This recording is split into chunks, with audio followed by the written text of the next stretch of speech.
Bien maintenant, il est temps d'écouter ce que Laura va nous raconter de la situation. Donc Laura qui est enseignante et qui milite à Speak Out Now dans la région de la baie de San Francisco. Laura, c'est à toi. Alors, bonjour à toutes et à tous de la Californie. Je m'appelle Laura et je suis militante de Speak Out Now, comme il vient de dire, et je vous rejoins de Oakland. Vous venez de voir ma ville. Alors, nous sommes là à la 13e journée maintenant de protestation contre la mort de George Floyd qui n'ont pas arrêté du matin jusqu'à très tard dans la nuit à travers tout le pays. En décembre, on n'aurait jamais pu imaginer ce qu'on vit ici en juin. L'année dernière, il nous semblait que le monde entier éclatait en rébellion. Chez vous, les Gilets jaunes, puis la lutte contre la réforme des pensions en Amérique latine, au Moyen-Orient, à Hong Kong. Mais ici, aux États-Unis, nous vivions un silence social avec un fort sentiment de démoralisation face à l'aggravation des conditions de vie de la classe ouvrière, conditions qui étaient cachées dans la presse par un barrage constant de bonnes nouvelles économiques. 6 mois plus tard, nous voilà que le pays est complètement balayé par une explosion de manifestations. Tout le monde sait que ça commençait avec une des exécutions racistes les plus scandaleuses et sans ambiguïté jamais vues sur vidéo, le meurtre de George Floyd à Minneapolis. Mais ce meurtre, comme je crois que vous savez, a eu lieu sur un fond d'innombrables attaques racistes de la police. Pendant cette crise de Corona, nous avons vu tuer Ahmaud Arbery dans la Géorgie, qui a été chassé dans la rue comme un animal pendant qu'il faisait son jogging. Il y a eu Breonna Taylor à Louisville, qui a été tuée dans sa propre maison par 8 balles de flics qui ont défoncé sa porte dans la nuit. Et ça, c'est seulement les cas les plus extraordinairement visibles. En même temps, les Noirs ne sont pas seulement confrontés à cette crise, mais à 2 autres crises extraordinaires qui vous confrontent aussi en France, mais avec l'addition d'une anarchie encore plus déchaînée du capitalisme, avec moins de protection sociale qu'en France. Et je sais très bien qu'en France, c'est loin d'être la fête. Laissez-moi donc vous donner une idée de la toile de fond derrière ce soulèvement contre le meurtre raciste. L'épidémie frappe très durement. Vous savez probablement qu'à ce jour, nous avons eu aux États-Unis au moins 110 000 morts, au moins. Et les pauvres et les travailleurs sont les plus touchés. Les Noirs et les Latinos sont largement surreprésentés parmi les victimes. Par exemple, les Noirs représentent 21% de la population urbaine, mais sont responsables de 42% des décès dus au Covid-19. La crise Corona a révélé aux États-Unis que les États-Unis, un pays riche, par ailleurs industriellement développé, non seulement ne disposait pas d'infrastructures sanitaires nécessaires pour une telle crise, notre système médical étant totalement privatisé, mais aussi qu'il y avait une réticence totale à produire les équipements de protection, les kits de test, les ventilateurs nécessaires. En fait, sans la crise, pour vous donner un seul indicateur, nous avions déjà le taux de mortalité infantile le plus élevé du monde industrialisé. Il faut ajouter que le taux de mortalité infantile pour les Noirs est de 2,3 fois plus élevé que celui des Blancs. Et puis, bien sûr, avec le confinement, ici, on l'appelle shelter in place, s'abriter chez soi, il y a la crise économique. En fait, la classe ouvrière était déjà confrontée à un effondrement des conditions de vie lors de la crise de 2009. Mais maintenant, nous faisons face à une crise telle qu'on n'a pas vue depuis la Grande Dépression. Même avant la crise, 31 millions d'Américains n'avaient pas accès aux soins de santé, mais depuis le début de la crise de virus, 40 millions de personnes ont fait ont fait une demande d'allocation de chômage. 40 millions de personnes. Et donc, étant donné le fonctionnement de notre système, ils ont aussi perdu leurs soins de santé. Le gouvernement a adopté un plan de relance fédéral de 2 millions de dollars de la loi CARES, mais la loi ne prévoit que 2 mois supplémentaires pour les allocations de chômage et un chèque unique de 1 200 dollars aux particuliers. Ainsi, les chômeurs ne reçoivent que 9 mois d'allocation de chômage. Et au maximum, le chèque qu'ils reçoivent par semaine est un chèque de 430 dollars. Ça peut vous sembler beaucoup par semaine, mais dans une ville où les loyers coûtent bien ça ou bien plus, pas vraiment. Espérons que ce chômage leur donnera vraiment le temps de devenir des organisateurs. Alors, depuis la fin du mois de mars, tout le monde a vu que le plan de relance verse des milliards de dollars aux riches qui n'en avaient pas besoin. En même temps, la Banque de réserve nationale fédérale fournit des sommes extraordinaires pour acheter la dette pourrie accumulée par les sociétés financières. Et les détails de ces dernières distributions aux riches ont révélé de nombreux scandales qui ont éclaté dans les médias à propos d'entreprises qui reçoivent cette aide, qui n'ont besoin de rien du tout en forme d'aide, alors que ces entreprises continuent et continuent encore à accumuler d'énormes profits, tandis que des millions faisaient et font la queue pour la distribution de nourriture. Alors, dans ce climat d'injustice sociale évident, il est intéressant de voir que la presse bourgeoise publie fréquemment des articles comme celui dans le Los Angeles Times du 3 juin, dont le titre est « L'empire grandissant d'Elon Musk est alimenté par 4,9 milliards de dollars de subventions gouvernementales ». Alors, ajoutons à cette crise de santé qui met sans cesse en relief les injustices sociales, une crise économique et ce meurtre brutal et gratuit devant les yeux de tout le monde. Et alors, on a cette vague énorme de manifs. Probablement, il faut ajouter aussi que l'énormité des manifs est peut-être aussi amplifiée par la fatigue du confinement, le printemps avec son beau temps, qui nous donne certainement très envie de nous échapper de nos maisons, et aussi au fait que autant de personnes ne soient ni à l'école, ni au travail, ni au cinéma. En tout cas, tout ça fait que nous voilà en juin et notre monde a été totalement bouleversé. Des émeutes et des manifs contre la violence de la police. Nous avons vu ça à maintes reprises tout au long de notre histoire. Alors, je veux essayer d'insister sur en quoi ce moment ressemble à ce que nous avons vu par le passé et en quoi ce moment est vraiment remarquablement différent. D'abord, ce qui est similaire. Historiquement, le meurtre d'une personne noire, souvent par la police, mais pas seulement, ce meurtre conduit à une explosion de colère, un soulèvement de la communauté noire et aussi des pillages et des incendies dans certaines parties des villes. Cela a été le cas tout au long du 19e siècle, du 20e et maintenant du 21e siècle. Certains d'entre vous se rappellent du meurtre de Rodney King en 1992 à Los Angeles, et beaucoup plus de vous connaissent le mouvement de Black Lives Matter, les vies noires importent, qui a commencé en 2012 avec le meurtre de Trayvon Martin, et puis a repris beaucoup d'élan en réponse au meurtre de Michael Brown à Ferguson. À la suite de ces manifs et de ces émeutes, traditionnellement, la communauté fait face à une répression brutale. Généralement, la garde nationale est appelée à prendre le contrôle des rues. Et souvent, mais pas toujours, les notables demandent des rapports, des enquêtes et proposent des réformes de la police ou des comités chargés de superviser la police. Nous avons vu ça après le meurtre de Brown à Ferguson, après le meurtre de Eric Garner à New York et aussi à Los Angeles.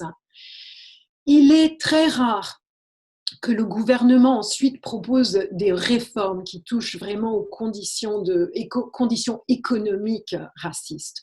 On a vu ça dans le cas des années des bouleversements sociaux massifs durant le mouvement des droits civiques, un mouvement d'une énorme ampleur qui a duré plus de 10 ans.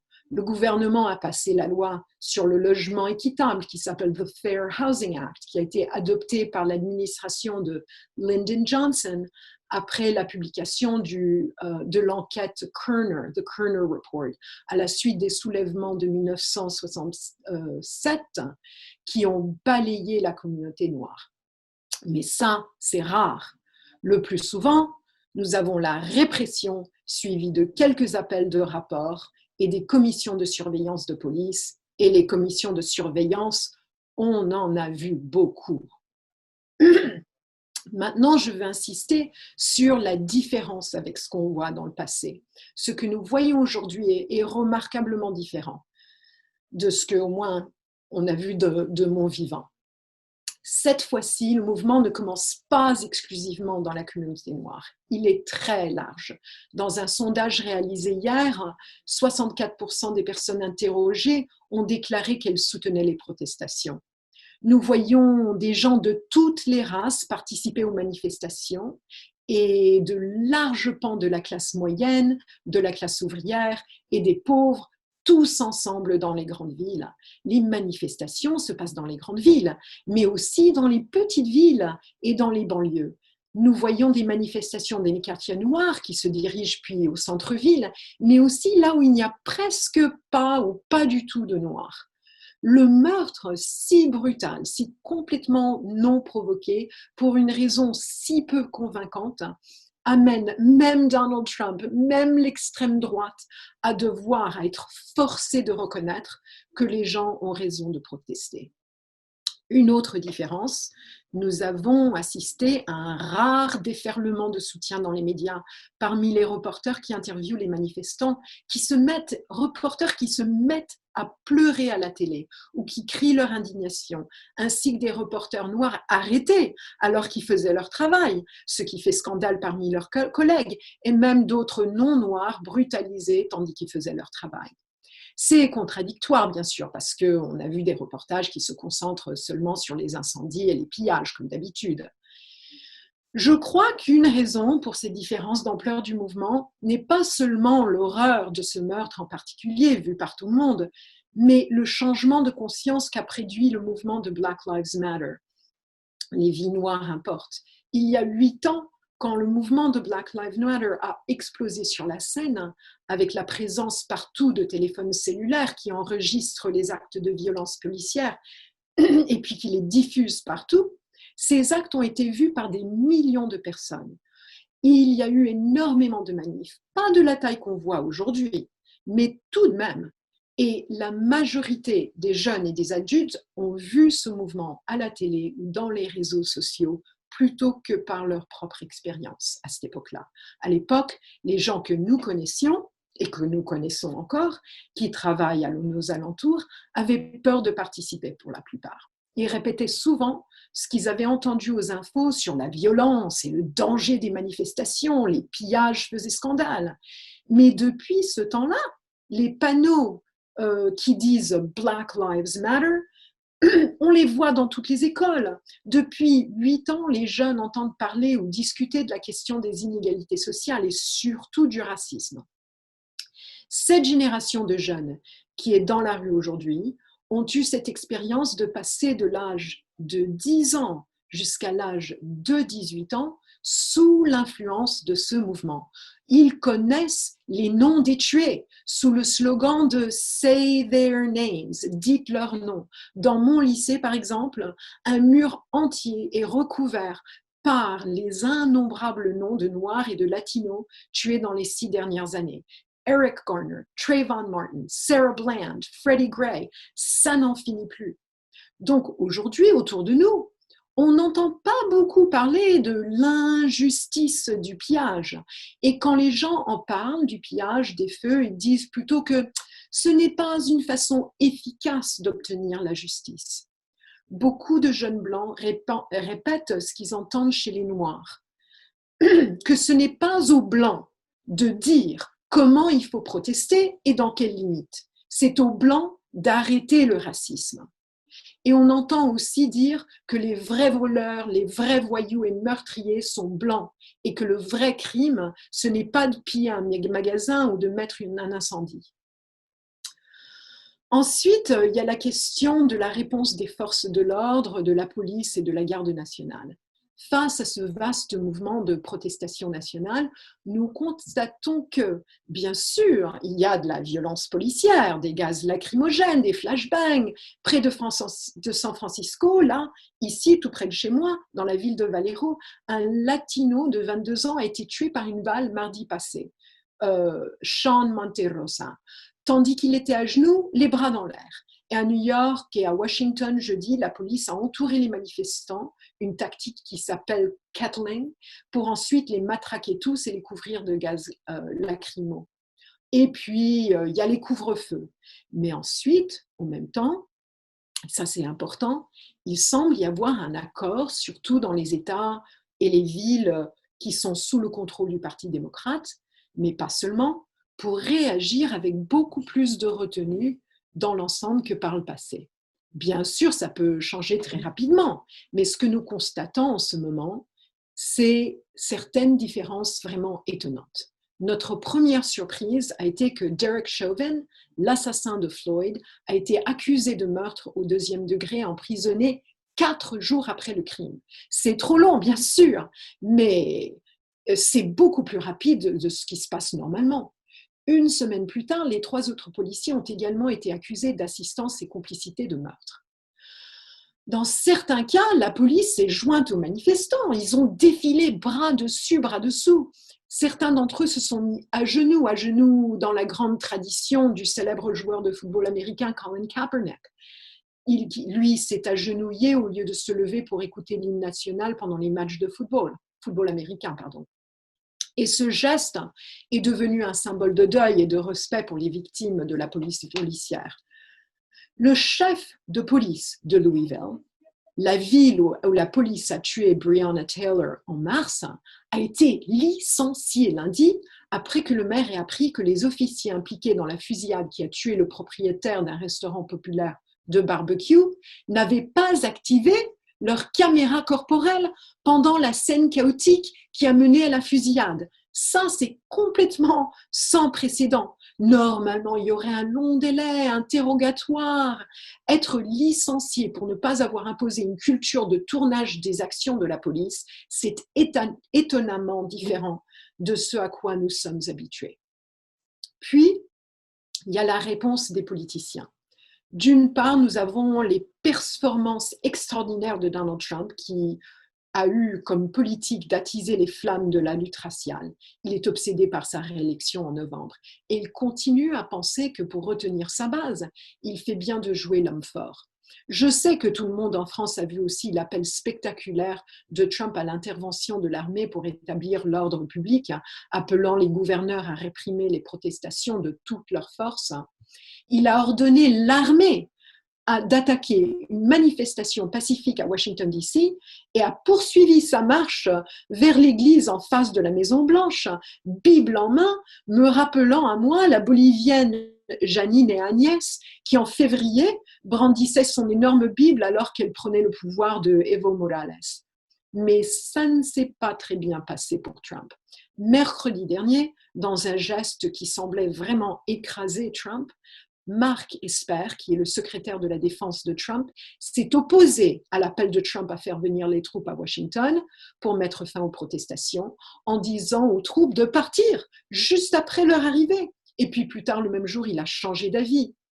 Dans un autre coup majeur porté contre Trump, le même jour, l'ancien secrétaire à la défense, le général Jim Mattis, a publié une critique cinglante de la proposition de Trump d'utiliser l'armée pour réprimer les protestations, soutenant à la fois le droit de protester et les manifestants eux-mêmes, en disant les protestations sont définies par des dizaines de milliers de personnes de conscience qui insistent pour que nous soyons à la hauteur de nos valeurs en tant qu'individus et nos valeurs en tant que nation.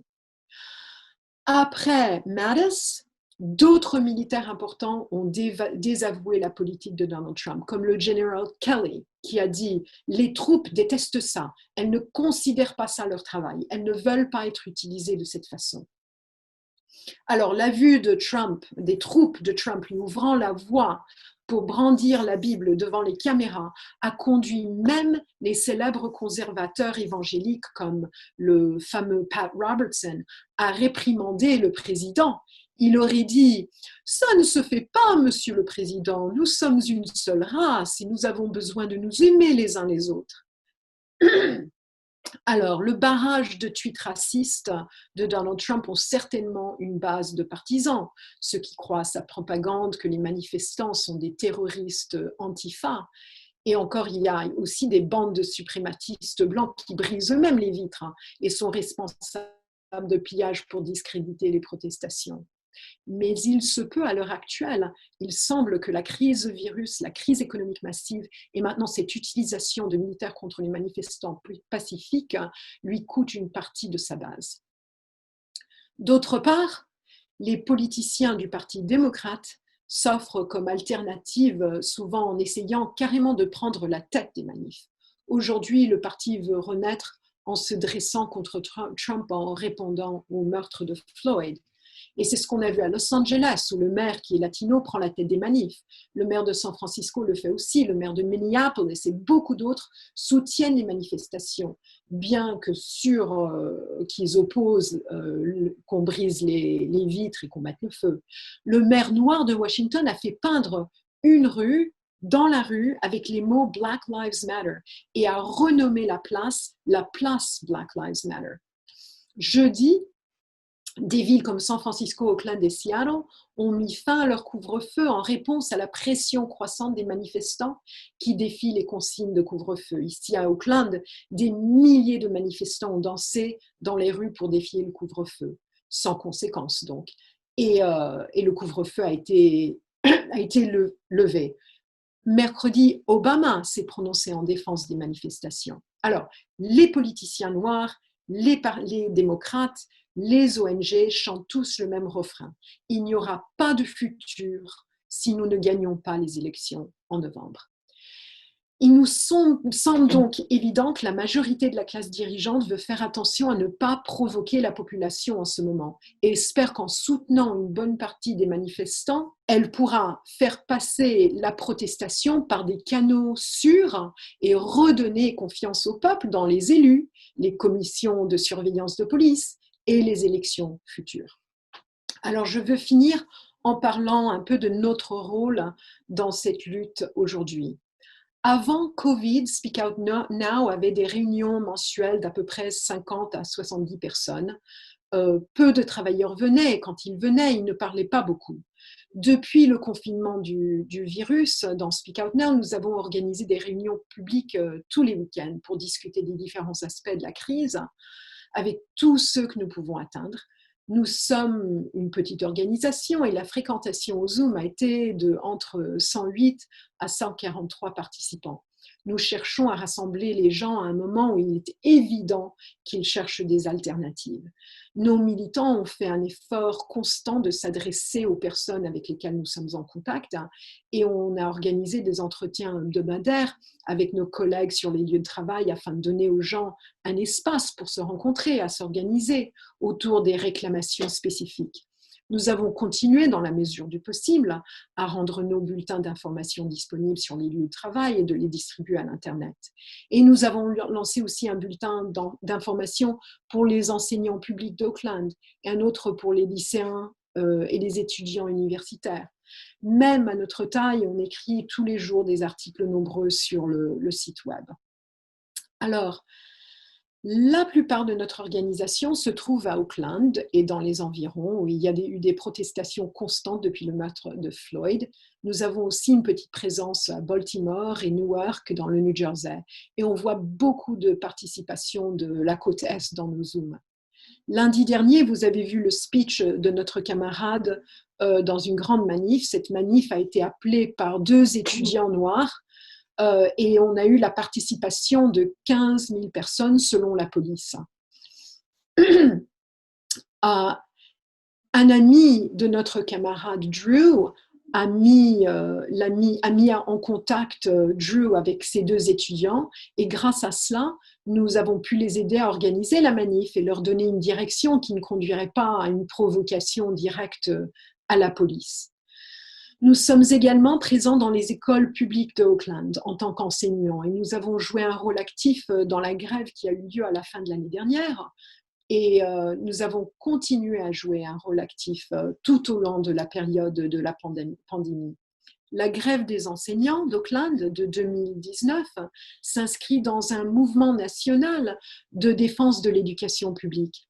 La vague des grèves a commencé en Virginie de l'Ouest en 2018 et s'est rapidement étendue à Oklahoma, Arizona, le Kentucky, la Caroline du Nord, le Colorado et la Californie. Dans chaque État, les éducateurs sont confrontés à des conditions similaires. Classes nombreuses, bas salaire, manque de personnel et manque de ressources dans les salles de classe. Depuis la fin de cette grève, nos camarades ont continué à travailler dur pour développer un vrai réseau dans les écoles parmi les enseignants, le personnel, et aussi en organisant des réunions avec les familles d'élèves pour préparer les luttes à venir. Grâce à la création de ce réseau, nous avons récemment obtenu 2 postes au sein de l'équipe dirigeante syndicale de Auckland. L'éducation est l'un des principaux centres qui relient la classe ouvrière d'Auckland. La lutte pour l'éducation cet été contre les fermetures d'écoles et les licenciements suite aux réductions budgétaires dues à la crise économique pourrait avoir le moyen de rassembler en lutte toutes les familles touchées par la pauvreté, le racisme et la crise économique en général. Cet été, donc, nous serons très occupés à faire le travail d'étendre nos réseaux et de préparer cette lutte. Speak Out Now a maintenant des membres principalement basés dans les services publics, dans les transports de la région de San Francisco. Nous sommes assurés qu'avec la crise économique, nous allons voir des licenciements dans nos réseaux de métro et de bus, ainsi que dans nos écoles et tous nos services publics. Alors, nos systèmes de transport sont financés par les passagers et les budgets publics. Et les travailleurs de services publics, qui sont en majorité non blancs, ont depuis très longtemps les emplois les plus stables de la communauté noire. Beaucoup de ces travailleurs ont conscience du fait que quand la crise économique frappe vraiment, ils vont avoir un grand coup de semonce. Depuis 1 mois et demi, nos membres du système de transport de bus et de métro se rencontrent systématiquement, 1 fois par semaine en Zoom, avec les travailleurs qui s'engagent à s'organiser. Pour la plupart, pour eux, c'est la première fois qu'ils s'organisent. Nous pouvons également nous attendre à ce que, comme de plus en plus de personnes retournent au travail sans protection, il y ait aussi des protestations. Nous l'avons déjà constaté dans de nombreux hôpitaux, un McDonald's avant-hier à Auckland aussi, ainsi qu'à l'usine d'assemblage automobile de Ford à Détroit, où les travailleurs se sont mis en grève cette semaine pour protester les conditions dangereuses. À Tesla, qui possède une chaîne de montage près d'Auckland, nous pouvons également prévoir cette possibilité. Nous avons un petit réseau d'étudiants aussi autour de nous, et cette semaine, nous avons pu organiser des rassemblements avec 45 lycéens et étudiants dans nos 3 villes et aussi d'autres endroits. Nous faisons encore plus d'efforts que d'habitude depuis la crise de collaborer aussi avec d'autres groupes de l'extrême gauche. Alors, il est clair que nous sommes à un tournant décisif, mais on ne sait pas très bien où ça va nous mener. Ce n'est pas un grand champ ouvert politiquement. Les politiciens, les ONG, les organisations nationales de droits civiques, les fonctionnaires dans les syndicats ont tous leurs plans. Et ils commencent à les exprimer très clairement. Pour le faire, ils ont les médias et toutes leurs plateformes. Mais ils ne sont pas la seule force sociale. Nous ne savons toujours pas ce que la classe ouvrière va décider de faire. Alors, que proposons-nous dans ce mouvement de protestation antiraciste en ce moment? Ça, c'est la question avec laquelle nous nous débattons en ce moment.